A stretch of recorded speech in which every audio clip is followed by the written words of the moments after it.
ሰላም ናግዚአብሔር ቤተሰብ ካብ ማህበረ ቅዱሳን ቴሌቪዥን ሰሙናዊ ዜናታት ሒዝናልኩም ቀሪብና ኣለና ሓቢርኩም ናጽንሑ ኣብ ልዕሊ ኦርቶዶክሳውያን ምእመናን ዝፍጸም ዘሎ ጥቃዓት ጥሕሰት ዓለም ለኸ ሰብኣዊ መሰል ከም ዝኾነ ኪላታት ሕጊ ገሊጾም ምስ ጣብያና ጻኒሕ ዝነበሮም ኪላታት ሕጊ ኣይተ ጥጋው ደሳለኝን ኣይተ ብሩክ መንግስቱን ኣብ ውሽጢ ሃገር ኣብ ልዕሊ ቤተ ክርስቲያን ይበጽሕ ንዘሎ ስደት ኮኒኖም እቶም ኪላታት መንግስቲ ኣብ ምሕላው መሰል ዜጋታት ዘርእዮ ዘሎ ድኻም ከም ዘተሓሳሰቦም ገሊጾም እቶም ኪላታት እቲ ዝርአ ዘሎ ጥሕሰት ሰብኣዊ መሰል ንህይወት ዜጋታት ኣብ ሓደጋ ከም ዘእትዎ ብምዝኽኻር ድሕነት ዜጋታት ክሕሎ እንተዘይኽኢሉ ንምንታይ ኣብዚ ምንባር የድሊ ክብሉ ሕቶ ኣቕሪቦም ምስዚ ብተኣሳሰረ መንግስቲ ብኣግባቡ ግቡእ ምላሽ ክብን ተሓታትነት ከረጋገጽን ዝጸውዑቶም ኪላታት መንግስቲ ግቡእ ምላሽ እንተዘይሂቡን ተሓታትነት እንተዘይኣረጋጊጽን ግን ላዕለዋይ ቤተ ክህነት ውክልና ህዝቢ ናብ ዘለዎ ናብ ተወከልቲ ህዝቢ ሕቱ ብንጹር ከቕርብ ኣለዎ ኢሎም ተወሳኺ ቅትለት ኦርቶዶክሳውያን ምእመናን ዓለም ለኻዊ ገበን ስለ ዝኾነ ናብ ዓለም ለኻዊ ቤት ፍርዲ ገበን ክቐርብ ከም ዘለዎ እውን ኣስሚረምሉ እዚ ገበን ዓለም ለኻዊ ስለ ዝኾነ ብዲያስፖራ ብናይ ትካላት ሰብኣዊ መሰል ከምኡውን ብዛዕባ ጉዳይ ኦርቶዶክስ ንሻቐለለና ዝብሉ መንግስታት ሓዊሱ ብዝተፈላለየ መንገዲ ናብ ዓለም ለኻዊ ቤት ፍርዲ ገበን ክቐርብ ይኽእል እዩ ክብሉ ወሲኾም ገሊጾም ኣብ መወዳእታ እቶም ኪላታት ብዛዕባ እቲ መፍትሒ ዝኸውን ቀንዲ ሓሳብ ብምቕራብ መንግስቲ ናይ ጸጥታ ጸገም ዝርአየሉ ከባቢታት ኣኽበርቲ ሕጊ ክውስኽን መሰል ዜጋታት ብዝግባእ ክሕሉን ኣዘኻኺሮም ቤተ ክርስቲያን ብወገና ነቲ ሕጋዊ መስርሕ ንምሕጋዝ ነቶም ገበነኛታት ንምኽሳስ ዘልያ ሓበሬታን ሰነዳትን ብምእካብ ክትዳሉ ከም ዘለዋ ሓቢሮም ጾመ ነቢያት እቲ ናይ ተስፋ ቃል ክፍጸም ነቢያት ዝጸወምዎ ጾም ምዃኑ ተገሊጹ ሓደ ካብ ብኣዋጅ ዝተደንገጉ ኣጽዋማት ቤተ ክርስቲያን ኦርቶዶክስ ተዋህዶ ኢትዮጵያ ዝኾነ ጾመ ነቢያት ካብ ዝጅምር እንሆ 2 ሰሙን ኣቝጺሩ ኣሎ ምስ ጣብያና ጻኒሕ ዝገበሩ መምህር ታሪኽን ስርዓተ ቤተ ክርስቲያንን ዝኾኑ መምህር ወርቅነህ መኮነን እቲ ጾመ ነቢያት ዝተባህለሉ ምኽንያት ነቢያት ንምውራድን ንምውላድን ኢየሱስ ክርስቶስ እናተጸበዩ 40 መዓልቲ ዝጸወምዎ ጾም ስለ ዝኾነ እዩ ኢሎም እቶም መምህር ታሪኻዊ ኣመጻጻ ናይ ጾም ብሓጺር ድሕሪ ምቕራብ ኣብ ሓላፍነት ምእመናን ኣተኩሮ ገይሮም ኣብ ንጸመሉ ግዜ ስለምንታይ ከም ንጸውም ክንፈልጥ ኣለና እንተዘይኮይኑ ልምዲ ኮይኑ ጽድቁን ሓጢኣቱን ክነሓውሶ ንኽእል ኢና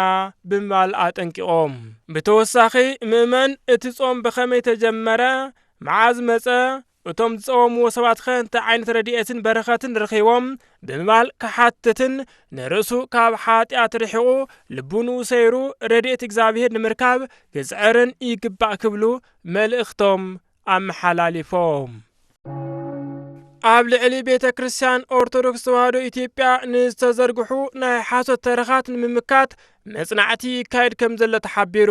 ኣብ ምድሪ ካብ ዘለዋ እምነታት ምስ ቅዱስ ጳውሎስን ቅዱስ ጴጥሮስን ቀጥታዊ ምትእስሳር ዘለዋ ቤተ ክርስቲያን ኢትዮጵያ ምዃና ተመራመርቲ ታሪኽ ይዛረቡ ይኹን እምበር እዚ ታሪካዊ ሓቂ እዚ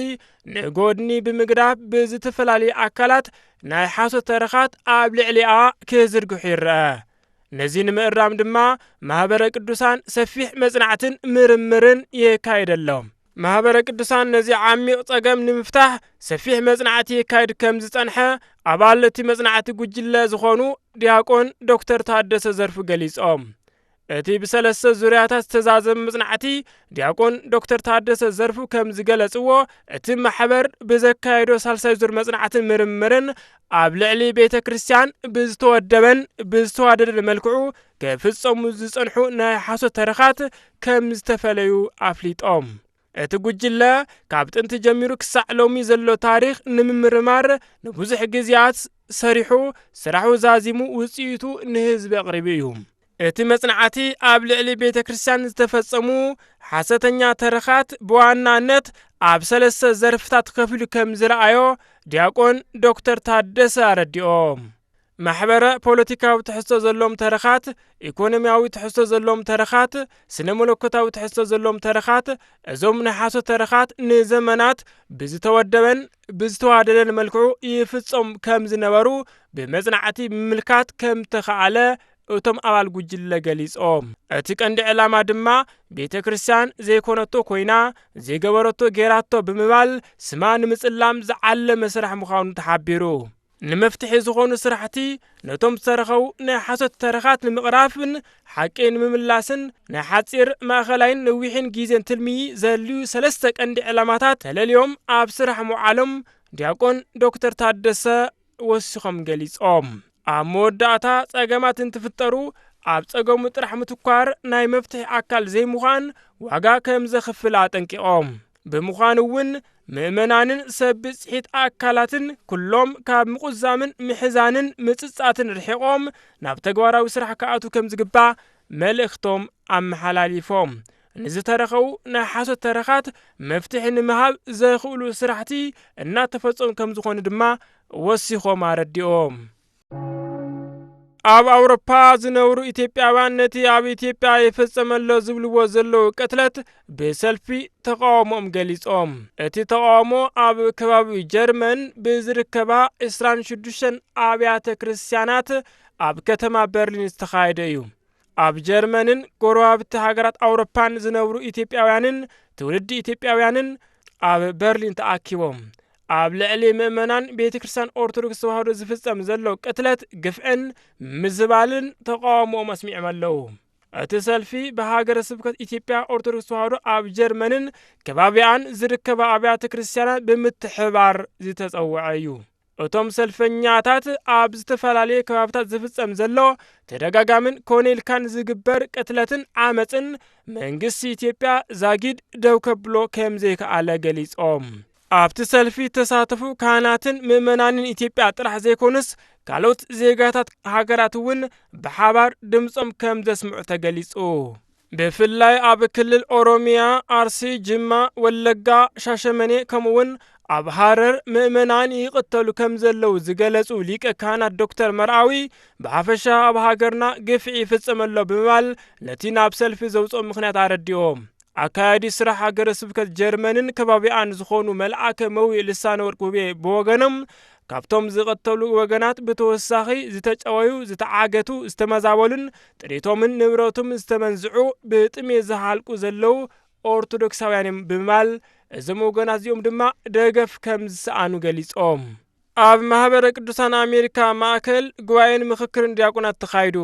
እዚ ጉባኤን ምክክርን ዲያቆናት ብምትሕባር ንኡስ ማእከል ላስ ቬጋስ ማህበረ ቅዱሳን አሜሪካ ተኻይደ እዩ ኣብ ኣብያተ ክርስቲያናት ታ ከተማ ዘገልግሉ ዲያቆናት ድማ ኣብቲ ጉባኤ ተሳቲፎም ብዕዱማት መምህራን ብዝተፈላለዩ ርእስታት ዙርያ መብርሂ ድሕሪ ምቕራቡ እቶም ዲያቆናት ሕቶታት ኣቕሪቦም ምስ መምህራን ጻኒሕ ድማ አካይዶም በተወሳኺ ምስ ወለዲ ዲያቆናት በሓባር ወለዲ ንዲያቆናት ደቆም ብኸመይ ክድግፉ ከም ዝግባእ ገለጻ መጨበጥ ግንዛበን ምይጥን ተኻይዱ ኣብቲ ዕለት ወለድን ደቅን ከምኡውን ኣሰናዳእቲ በሓባር መደብ ደራር ኣዳልዮም ከምዚ ዝኣመሰለ መደብ ብተደጋጋሚ እንተተኻይዱ ነቶም ኣገልገልቲ ዲያቆናትን ወለድን ኣዝዩ ይጠቅም ብምባል ወለድን ዲያቆናትን ርእይቶኦም ከም ዝሃቡ ሚድያ ክፍሊ ማህበረ ቅዱሳን አሜሪካ ማእከል ገሊጹ መራሕቲ ኣብያተ ክርስቲያናት ዓለም ኣብ ኒቅያ ተኣኪቦም ጸልዮም እዚ ዓብይ ጉባኤ መርሃ ግብሪ ጸሎት ኣብታ ታሪኻዊ ኒቅያ ዝተሰምየት ኣብዛ ሕዚ ቱርኪዮ ትርከብ ከተማ ኢዝኒክ ብፍሉይ ስነ ስርዓት ጸሎት ተኻይዱ እቲ ኣኼባ ቅድሚ 1700 ዓመታት ብ325 ዓመተ ምህረት ንፈለማ እዋን ንዝተኻየደ ኣብ እምነት ክርስትና ድማ ዓብይ ቦታ ንዘለዎ ዓለም ለኻዊ ጉባኤ ኒቅያ ንምዝካር ተዳለወ እዩ ብዕለት 19 ሕዳር 2018 ዓመተ ምህረት ኣብዚ ታሪኻዊ ቦታ ኣብ ዝተኻየደ ዓለም ለኻዊ መርሃ ግብሪ ጸሎት ብፁዕ ወቅዱስ ፓትርያርክ ማር አግናጢዮስ ኤፍሬም ዳግማዊ ከምኡውን ብፁዕ አቡነ ማር ዮሴፍ ባሊ ተረኺቦም ዜና ቅዱሳን 3 ታኅሳስ አዴና ቅድስተ ቅዱሳን ቅድስት ድንግል ማርያም ናብ ቤተ መቅደስ ዝኣተወትሉ ዕለት እዩ ኣብ ቅድሚ እግዚአብሔር ኣብ በር ዘይነበሮም ኢያቄምን ሃናን ንብዙሕ ዓመታት ብዘይውላድ ድሕሪ ምጽናሕ ዕለት ሓደ ግንቦት ትሕቲ ፈጣሪ ልዕሊ ፍጡራን ዝኾነት ኣዴና ቅድስት ድንግል ማርያም ተወልደት። ብመጽብዓ ዝተወልደት ስለ ዝኾነት ምስድራ ቤታ ን3 ዓመት ድሕሪ ምጽንሓ ሃናን ኢያቄምን ኣቐዲሞም ብዝኣተውዎ መጽብዓ መሰረት ጓል 3 ዓመት ጓሎም ባህ እናበሎም ናብ ቤት መቕደስ ወሰድዋ። እግዚኣብሔር ዝሃቦም መሊሶም ንእግዚኣብሔር ሃቡ። ኩሉ ነገር ምስ ተፈጸመ እታ ናይ መጽብዓ ቈልዓ ናይ እግዚኣብሔር ጋሻ ብምዃን ናብ ቤት መቕደስ ናብራ ቀጸለቶ። በቲ ግዜቲ ነዚ ኸቢድ ሓላፍነት ዝተቐበለ ናይ 90 ዘመን ሊቀ ካህናት ዝነበረ ካህን ዘካርያስ እዩ። ዕለቱ ከዓ 3 ታሕሳስ ነበረ። ሊቅ ኣባ ሕርያቆስ ከም ተዛረቦ ኣዴና ቅድስት ድንግል ማርያም ኣብ ቤተ መቕደስ ክትቕመጥ ካብ ዝተገበረ ጊዜ ጀሚሩ ዝቐርበላ ዝነበረ ምግቢ ብግብሪ ኣምላኽ ዝተዳለወ ነበረ። ሰማያዊ ሕብስቲ፣ ሰማያዊ መና፣ ከምቲ ንእስራኤላውያን ኣብ በረኻ ዝወርዶም ዝነበረ ሰማያዊ ምግቢ። ነቢ ኤልያስ ብናይ ደቂ ሰባት ጸገም ምኽንያት ኣብ ዝጠመየሉን ዝጸምኣሉን ጊዜ ተዳልዩ ከም ተብሃቦ ኩሉ ኣዴና እውን ተገበረላ። ክርስቶስ ካብ ምዉታን ተፈልዩ ድሕሪ ምትንስኡ ኣብ ወሰን ቀላይ ጥብርያዶስ ተዳልዩ ንዝነበረ ተኣምራታዊ ዕድመ ነዚ ዘዘኻኽር እዩ። ጓለይ ናብቲ ዝብለኪ ስምዒ፣ ረኣይ እውን እዝንኺ ከዓ ጽለዊ፣ ህዝብኽን ቤት ኣቦኽን ረስዒ፣ ንጉስ ንውህብተኺ ፈቲእ እዩ እሞ ብምባል ልበ ኣምላኽ ቅዱስ ዳዊት ኣቐዲሙ ኣቢሉ ኣብ ዘመሓላለፎ ቃል ትንቢት መሰረት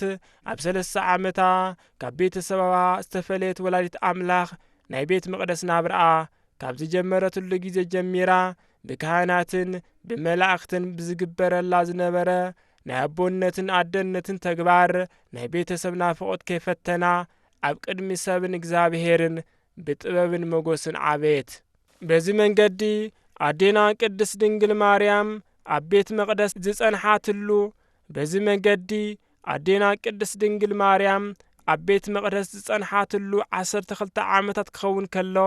ምስቲ 3 ዓመት ምስድራ ቤታ ዝገበረቶ ዕድሚኣ 15 ዓመት ምስ ኮነ ኣይሁዳውያን ካብ ቤት መቕደስና ክትወፅእ ኣለዋ ኢሎም ካብ ቤት መቕደስ ስለ ዘውፅእዋ ናብ ዮሴፍ ቤት ተሰጋገረት። ካብኡ እንዳተመላለሰት እውን ንቤት መቕደስ ብንጽህና ተገልግል ነበረት። ናይ ወላዲት ኣምላኽ ናይ መጻኢ ህይወታ ብዝምልከት ናይ እግዚኣብሔር ፍቓድ እንታይ ከም ዝኾነ ንግዚኡ ዝፈለጠን ዝተረድአን ኣይነበረን። ድሕሪኡ ግን ትንቢት ዝፍጸመሉ ጊዜ ምስ ኣኸለ ድንግል ማርያም ብድንግልና ጠኒሳ ብድንግልና ተወልደሉ ጊዜ ምስ በጽሐ ካብ ቤት መቕደስ ወፂኣ ኣብ ናይ ኣረጋዊ ዮሴፍ ገዛ ክትጸንሕ ተገይራ። ናይዚ ዓብዪ ምኽንያት ሓንቲ ጓል ኣንስተይቲ ብዘይ ሰብኣይ ጠኒሳ እንተተረኺባ ብሕጊ መሰረት ብእምኒ ተቐጥቂጣ ብሓዊ ተቓጺላ ክትመውት ናይ ኦሪት ሕጊ ስለ ዝእዝዝ ኣዴና እንሆ ድንግል ክትጠንስ እያ ብዝብል ትንቢት መሰረት ጠኒሳ እንተተረኺባ ጸሓፍቲ ፈሪሳውያን ካብ መርዓ ወጻኢ ዝጸንሳ ኣዋልድ ዕብራውያን ዝፍጸምኦ ናይ ሞት ፍርዲ ኣብ ልዕሊኣ ካብ ምፍራድ ስለ ዘይቁጠቡ ካብዚ ናይ ሰብ ሓሳብ ጸገም ተሰዊራ ክትጸንሕ እዩ። ካብኣ ንዝውለድ ህፃን ህይወት ዘተሓሳስቦም ሄሮዶሳውያን ካብ ቅድሚኦም ንምህዳም ክትብል ከላ